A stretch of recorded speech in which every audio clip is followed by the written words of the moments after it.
Overweight का call दे रहे हैं। प्राइस टारगेट 1370 से बढ़ा के 1700 रुपये का दिया है। डीएलएफ को भी इन्होंने अपग्रेड किया है, अब इक्वल वेट से ओवरवेट, लेकिन प्राइस टारगेट काटा है 910 से काट के 900 रुपये का दिया है।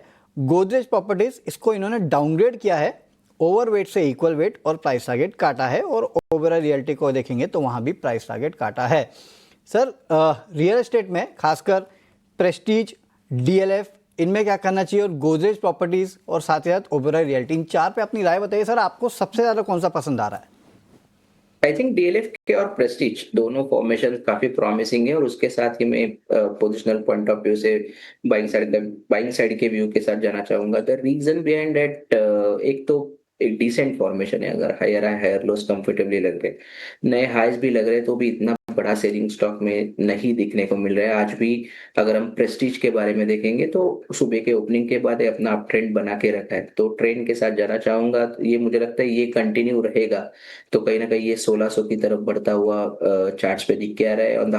ऑन द लोअर साइड 1450 का एक सपोर्ट रहेगा, उसके नीचे अगर गया तो थोड़ा सा प्रॉफिट बुकिंग और बढ़ते हुए हम देख सकते हैं। डीएलएफ के बारे में अगर हम देखते हैं तो भी एक रैली के बाद एक कंसोलिडेशन के बाद अपना वापस उसने अप ट्रेंड मेंटेन रखा है।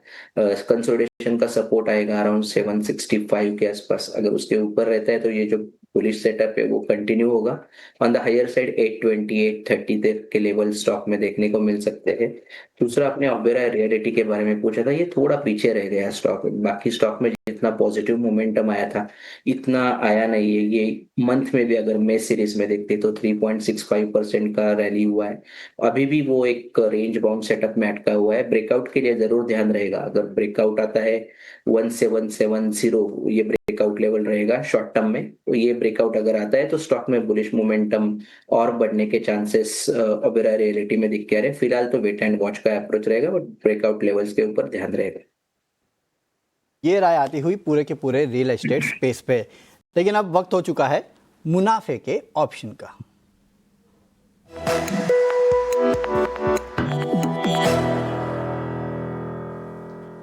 चलिए, मुनाफे के ऑप्शन बताने के लिए हमारे साथ है सेंट्रम ब्रोकिंग के नीलेश जैन। Nilesh ji, good afternoon. बताइए सर, कौन सा स्टॉक चुना है आपने? Very good afternoon to you. बिल्कुल, देखिए खरीदारी पर फोकस है, जिस हिसाब से अडानी पोर्ट और इनफैक्ट अडानी ग्रुप में जिस हिसाब से पिछले कुछ दिनों से लगातार अटैचमेंट देखने को मिल रहा है, तो अडानी पोर्ट टेक्निकली अच्छा लग रहा है। From June series expiry point of view मेरे ख्याल से यहाँ से 1460 1480 तक की अपसाइड हमें देखने को मिल जानी चाहिए, इसीलिए 1440 का कॉल ऑप्शन करंट लेवल पर लेने की सलाह होगी, जिसका करंट प्रीमियम फिलहाल ये 38 से 40 के बीच में ट्रेड हो रहा है।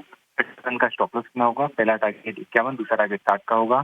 इन टर्म ऑफ रुपीज अगर रेट देखे 3600 का है, रिवॉर्ड पर यहाँ पे 8000 के बनते हुए नजर आ रहे हैं। तो यहाँ पर अडानी पोर्ट के 1440 के जून सीरीज के कॉल ऑप्शन को खरीदने की सलाह होगी।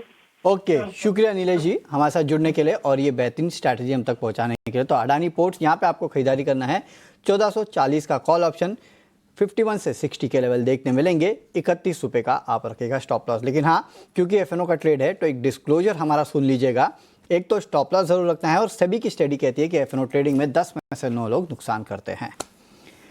चलिए, इस शो को रैप अप करने का भी समय आ चुका है, तो अमोल जी से भी विदा लेंगे। अमोल जी, बहुत बहुत शुक्रिया आज हमारे साथ जुड़ने के लिए और इस शो में हिस्सा बनने के लिए।